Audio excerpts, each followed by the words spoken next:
Sebab Allah telah mengutus anaknya ke dalam dunia bukan untuk menghakimi dunia, melainkan untuk menyelamatkannya oleh Dia.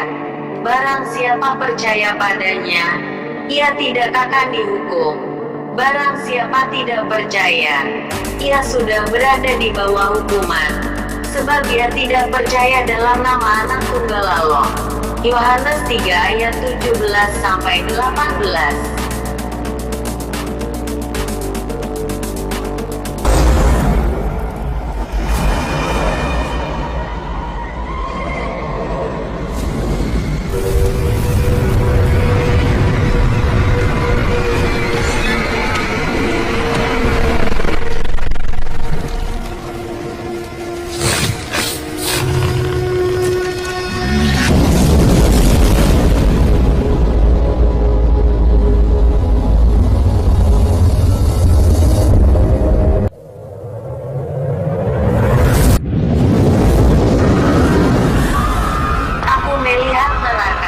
Pernyataan seorang saksi mata.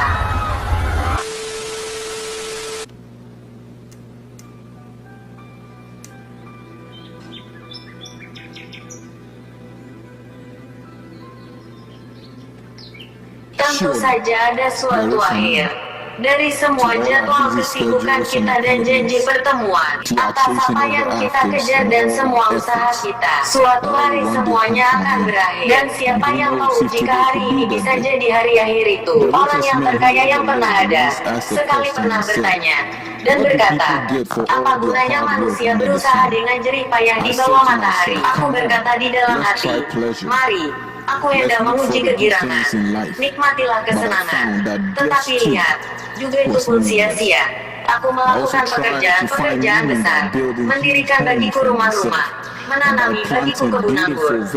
Aku mengusahakan bagiku kebun-kebun dan taman-taman, dan menanaminya dengan rupa-rupa pohon buah-buahan. Aku menggali bagiku kolam-kolam untuk mengairi dari situ tanaman pohon-pohon muda. Aku membeli budak-budak laki-laki dan perempuan, dan ada budak-budak yang lahir di rumahku. Aku mempunyai juga banyak sapi dan kambing domba melebihi siapapun yang pernah hidup di Yerusalem sebelum aku. Aku mengumpulkan bagiku juga perak dan emas, harta benda raja-raja dan daerah-daerah. Aku mencari bagiku biduan-biduan dan biduanita, dan yang menyenangkan anak-anak manusia, yakni banyak gundik. Aku punya segalanya yang orang inginkan. Jadi aku menjadi lebih besar dari semua yang pernah hidup di Yerusalem sebelum aku, dan hikmatku tinggal tetap padaku. Apapun yang aku inginkan aku dapatkan. Aku tidak menahan hatiku dari sukacita apapun.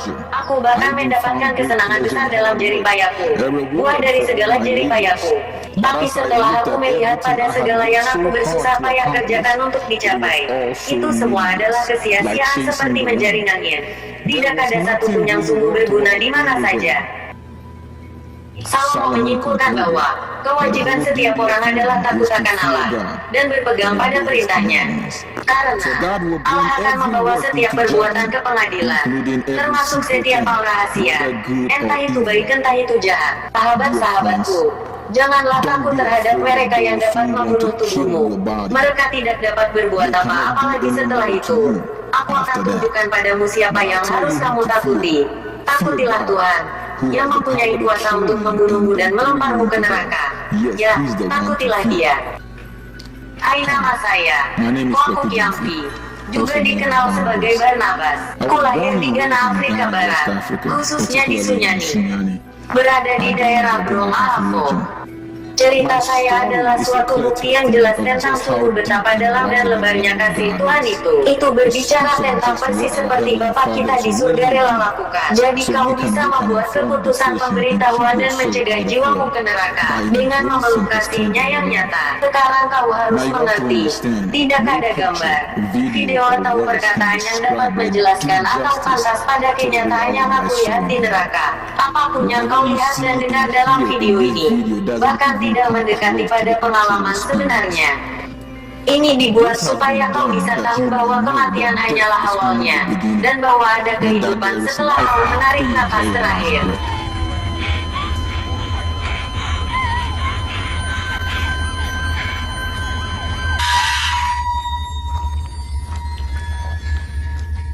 Aku datang mengenal Yesus saat aku umur 10 tahun di sekolah swasta Miracle, sebuah sekolah dasar yang dimiliki oleh anggota gereja di Pelai. Aku sangat mengasihi Tuhan dan ingin mengatakan pada teman-temanku tentang Dia.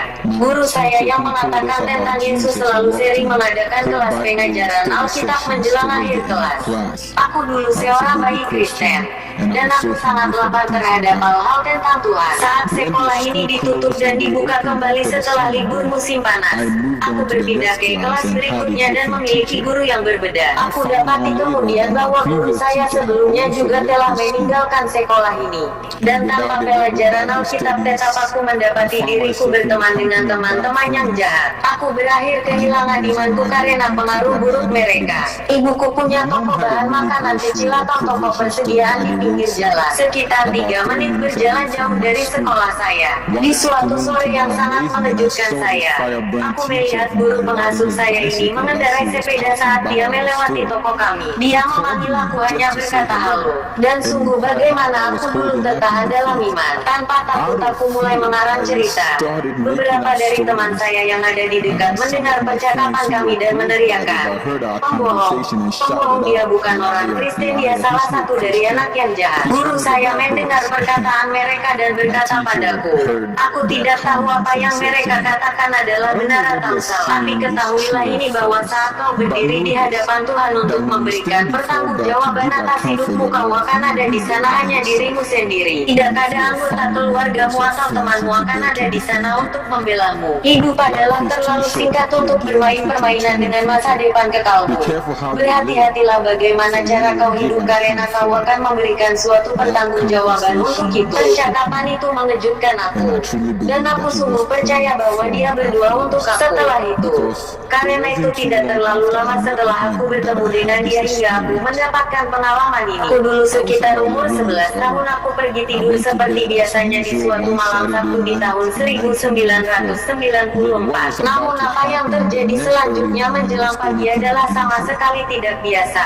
Itu sekitar jam 4 pagi di hari Minggu, dan aku mendapati diriku seperti di dalam apa yang terlihat di film sci-fi. Aku melihat diriku sendiri berada di tempat yang sangat gelap dan suram, berdiri di depan sebuah pintu merah tinggi yang sangat besar. Pintu itu terbuka sendiri dan sesuatu seperti sebuah tenaga menarik aku ke dalam. Aku mendapati diriku pergi melewati beberapa macam pusaran angin badai sebuah terowongan atau pintu gerbang, dan itu terlalu cepat. Apa yang terjadi dengan ini seterusnya hanyalah tidak terlukiskan semata. Aku berada di dalam neraka suatu tempat yang sangat gelap, dengan asap di mana-mana. Aku sedang berdiri di suatu bukit melihat ke bawah di suatu kawah yang dipenuhi dengan jiwa-jiwa yang tidak terhitung banyaknya, merintih dan berteriak sekuat-kuatnya dalam suatu danau lahar yang membakar mereka dengan api.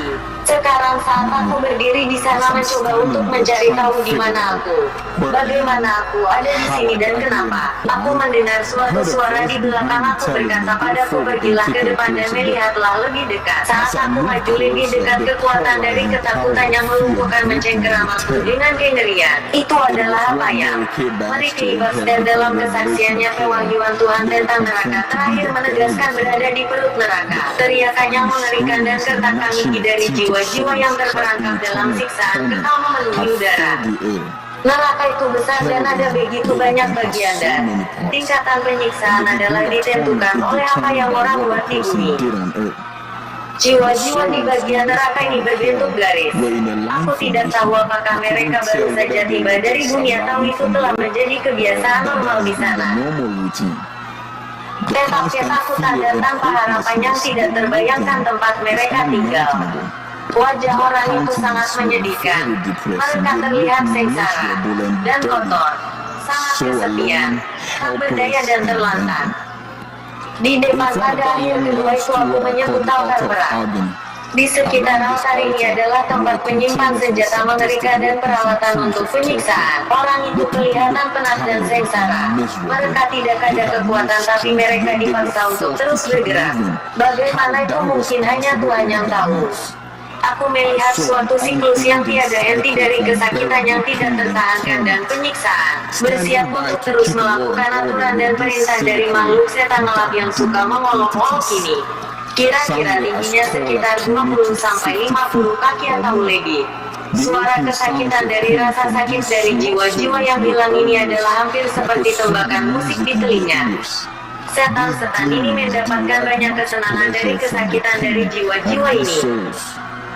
Aku melihat tidak ada seorang pun punya kekuatan untuk melawan. Dan satu persatu setiap jiwa ditahan di atas altar untuk tidak terhitung dipotong-potong. Kebenciannya mereka miliki terhadap Tuhan adalah lebih banyak apa yang setan ini melampiaskannya pada manusia. Dengan setiap pukulan saat mereka memukul dan mencambuk setiap individu, paku-paku, pisau pedang dan kail. Dari persenjataan ini merobek memotong mencabik tubuh mereka.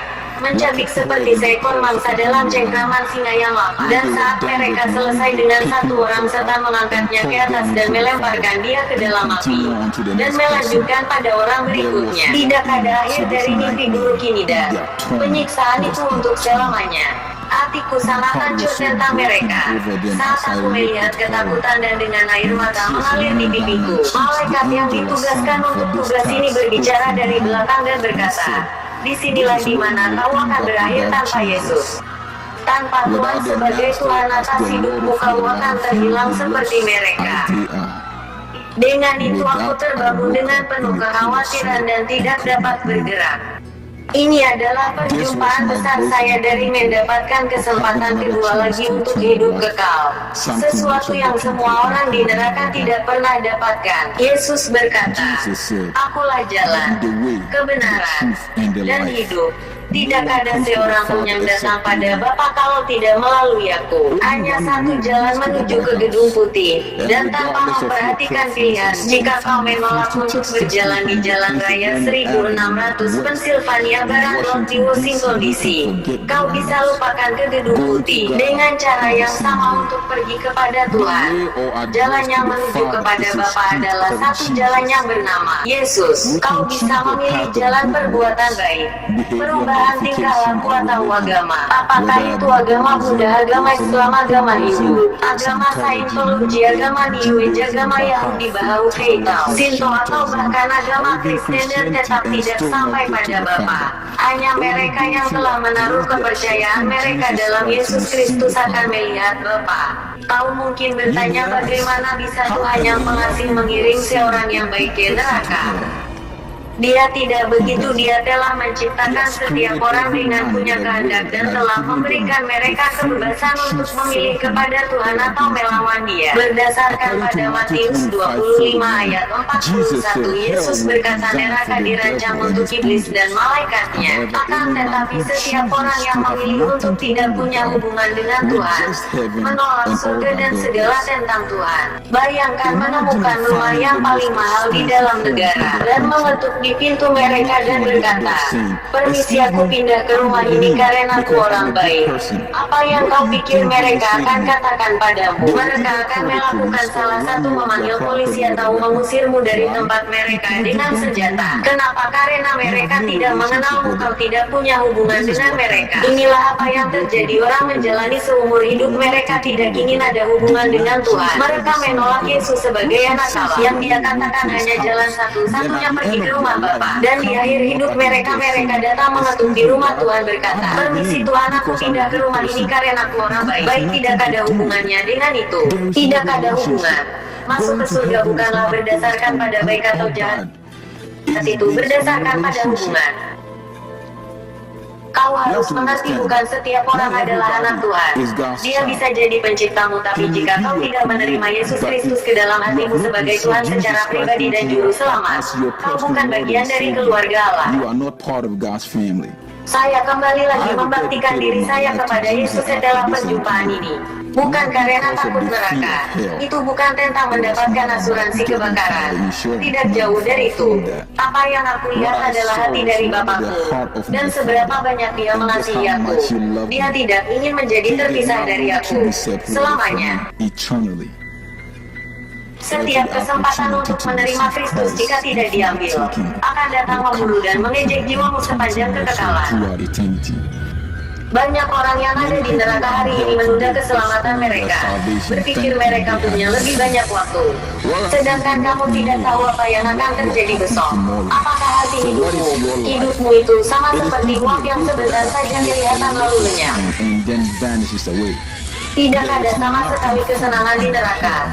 Semua yang kau akan dapatkan adalah kesesakan dan kedukaan. Tidak ada piknik di neraka. Tidak ada pesta hari ulang tahun.